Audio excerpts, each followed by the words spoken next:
Aupa, Carmele! Aupa, Carmele! Arratsaldeon! Ongi etorri! Ongi etorri! Eskerrik asko. Ongi etorri eta eskerrik asko, bereziki etortzeagatik, Eskerrik asko zuen, gonbidapenagatik. Zer modu zaude? Bueno, oraindik digestioa egiten. Bai? Digestio emozionala. Hori da, digestio emozionala, fisikoa baita ere. Bai? Fisikoa tentsio handiko eguna izan zen, emozio handiko eguna, eta hori gure gorputzean nabaritzen da, ez da? Carmele, zuk noiz jaso zenuen mezua idazteko proposamena? Baiz, hilabete terdi lehenago edo, hilabete lehenago lako zezen. Etzen izan orduan iazko korrika baino lehenago? Ez, nik aurten jakin dut, eta eskerrak, urte bete, egon behar badut, sekretua gordetzen. Hilabete asko topaten dut. Sekretua gordetzen, Azkenean buruz ere ikasiko zenun, urte betean ongi eskio, Bai. Eta nola izaten da dei hori edo... Bueno, nire gana etorri ziren arduradunak, korrikako arduradunak, eta, bueno, esan zidatenean, nire lehenengoko erreakzioa izan zen, ez dakit, kapaz izango nahi zen emozioari eusten, olako momentu baten. Burura etorri zitzaidan oroitzapena korrika Gasteizti pasatzen denean, edo korrika egin dudanen guztietan beti emozio hori ez, eta pentsatuta bakarrik, hori irakurri banuela, idatzi banuela, zelako ardura ez. Batetik sentitu nuen ohore handia, zanien, hau ohore handia da, gauza handia da, eta bestetik ardura baita ere, zer idatzi, nola idatzi, bai. Eta ezin inori kontatu? Eta ezin inori kontatu, bai. Ez diozu inori kontatu? Ez, familian, bikoteari, baina ez diote beste inori esan, Iritxia edo amateko pixkat, ez? Bintzak jakiteko, iritxia edo amateko, batek irakurtzeko familian, bintzat, ez? Oso gauza bakartia izan da. Idazteko jarduna ere bakartia da, beraz, hau ere. Horretara ohituta zaude. Eta kasu honetan, mezua idazteko eseri zinen lehenbiziko momentu horretan, paperaren aurrean, zer moduz, borroka hori? Idaztea beti da borroka. Beti zaude hizkuntzarekin tentzioan, hitzekin borrokan, oraingoan gainera neukan ardura hori esan dudan bezala, ez? Edo testu on bat egin nahi nuen, eta presio hori, denbora ere etzen gehiegi, bada, baina eta bai, tentzio hori, baina tentzioa batzutan ona da, gauzak hobeto egiteko edo, azkarrago ateatzeko, ez dakit. Jarraian idatzi zenuen, edo hor marrazki bizinoetan ikusten dugun bezala hor bola egin eta sakarrontzira bota eta horrela ibilizara? Idaztea ere bada sakarrontzira gauza asko botatzea, ez? Eta nik beti idazten dut asko programatu gabe, baita novela bat idazten dudanean, edo ipuin bat idazten dudanean, hau ere horrela hasi nintzan idazten. Bota egiten dut, ez? Pixkat, pixkat gehiegi pentsatu gabe, zer dator lehena. Horrela hasi nintzen idazten, eta gauza asko idatzi nituen, eta gero aukerak eta badago, bota, gora, bera, gero nik uste dut idaztea zuzentzea dela, ez? Lehenengo botatzen duzun hori, baina gero guzti hori zuzentzea, guztiari zentzu bat ematea, orden bat ematea, eta horretan ibili naiz, elako Tetris horrekin. Hori egiten, ez? Ze momentuak, ez da? Eta iritsi zen irailaren 10. Apirilaren 10, barkatu, iritsi zen apirilaren 10. Nola jaiki zinen? Loguraz, gauez nire ardura guztia zan, lo geratuko naz, amabietan egon behar dut Donostian, Gasteizen nago, autopilaketa bat egongo da bidean, eskolako lehen egun hori bezala. Euki dezaket istripu bat bidean, hau da, danak alako guztiak basatu ziren nire burutik, posibilia de guztiak nuen lorik eginia. Eta aekako entzat ere, ardura hundia, iritsiko alda, etorriko da, ez da? Nik uste dut, eurak ni baino lasaiago zeudela.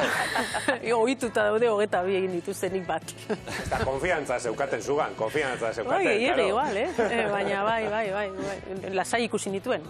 Garaiz heldu zinen, ez? Bai, heldu nintzen, bai. Iritsi zinen, Alderdi Ederrera? Nola bizi izan zenituen azken metroiek, azken bulebarreko azken une horiek? Bai, urdurien agian egonitzan zain geunden momentu hortan, ez? Nahi neban ja, venga, atorrela eta egin zagun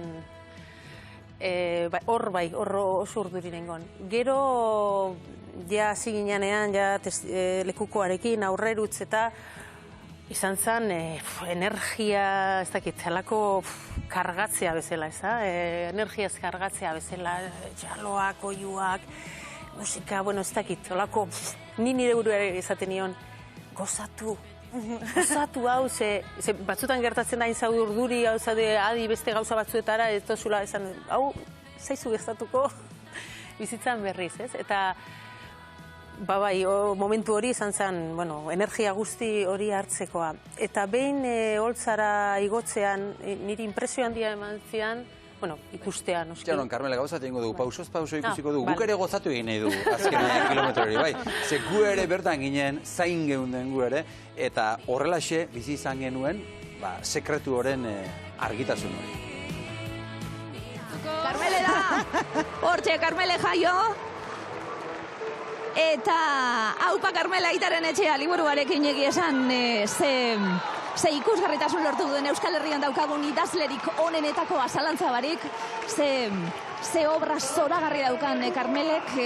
Eta Carmele jaiorekin batera, Aize Otaño dator, biak eskuz esku dakarte lekukoa. Euskal letretan esan dugu, emakumen kalitateari buruz berbetan gabiltz egun osoa, eta zer esanik ez Carmele jaioren obra, asko miresten dugun idazlea, eta hemen ditugu, holtza gainean albo-alboan gaudelako, eta unkitzeko momentu hori iritsira. Orain bai, Carmele, kontatu iguzu, une hortan, holtza gainera iritsita, eta jende uholde hori, zure aurrean ikustean zer sentitzen zenuen?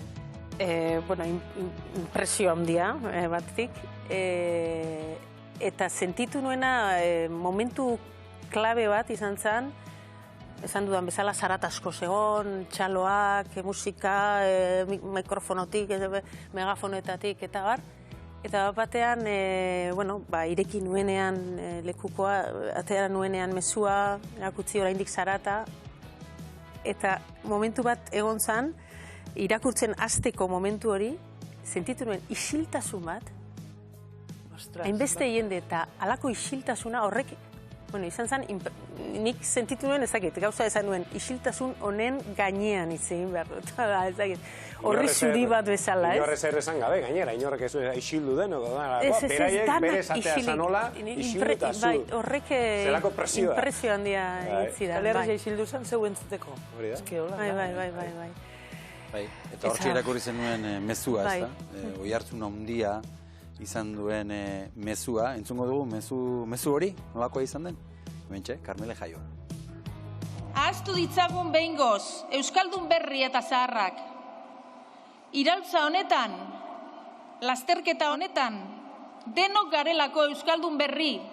Sinistu dezagun, Euskara, ez dela daukagun zerbait, garen zerbait baizik. Eta atera dezagun gure estarrietatik, Mauriziaren irrintzi baten indarraz. Ekin euskarari, eutzik ateari, gora korrika, gora euskara! Hortxe, mezuaren zati bat, eta Carmele mezuak esaldi asko ditu, hiltzatuta gelditu zaigunetako bat da, euskara ez da daukagun zerbait, garen zerbait baizik. Bai, nik uste dut hori hortaz ohartu behar garela, euskararik gabe ezkarela, euskarak egiten gaituela, euskaldunez, zenbat aldiz esan dugun hori, baina hala da, ez? Garen zerbait da, ez? Eta ez da dauzkagun gauzen artean beste gauza bat, ez? Bizkarrezurrean gure euskaldun izatearen bizkarrezurrean dagoen zerbait da, ez? Eta, ideia hori indartu edo azpimarratu nahi nuen. Eta izen batzuk ere azpimarratu zenituen, Elbira Zipitria, Julene Azpeitia, Izaskun Arrue, Pello Zabala, Omari Torrealdai, horiek ere zure mezuan bildu nahi izan zenituen. Bai, nolabait katearen ideia hori ere azpimarratu nahi nuen, ez? Zenbat jendek egin duen lan euskararen alde, eta gainera zenbat jende anonimotasunean askotan, eta aipatu nituen horiek, behintzat... Zilardegi ere, bai? Apaltasunez, saririk, bueltan saririk espero gabe, edo eskatu gabe, hau da, euskararen alde, ez dakit nik uste lan handia egin dela eta aitortza hori egin nahi nuen. Eta gero horrek ematen digun ardura ere, ez? Pentsa atzetik lan egin duten guztiak, guk ze ardura daukagun, etorkizuneko euskaldunei begira, ez? Hori ez. Andereñoak aipatu zen dituen, beste esan dugu, andereñoak esate baterako egin duten lana askotan hor, bigarren plano batean gelditu da. Bai, eta zenbat andereño, izenik ere jakin gabe, andereñoak esaten dugu, ez? Askotan, historian gizonen izenak hor daude, gauza garrantzitsuak egin dituztenak, eta bar, eta, bueno, hor badago ekarpen handi bat irakaskuntzan, hizkuntzaren transmisioan emakumeen papera oso importantea izan da, eta askotan, eskutuan dagoena, edo itzalpean geratzen dena, ez? Eta azpimarratu nahi dugun beste esaldi bat, zikindu dezagun euskara, loitu dezagun euskara. Bai, esan nahi nuen ez dela euskara erakusleio batean eukitzeko eta erakusteko, bai, erakusteko eta horre erakusteko zerbait da, ez? Eta daukagun altxor bada, baina ez bakarrik horretarako, ez? Euskara bizi bat nahi baldin badugu, bizirik mantentzea nahi baldin badugu, zikindu egin behar dugula eta erabiliz zikindu, ez? Eta fizikoarena ere, aipatzen da mezuan, ez? Nola korrikak, nola lortzen duen hori, ez?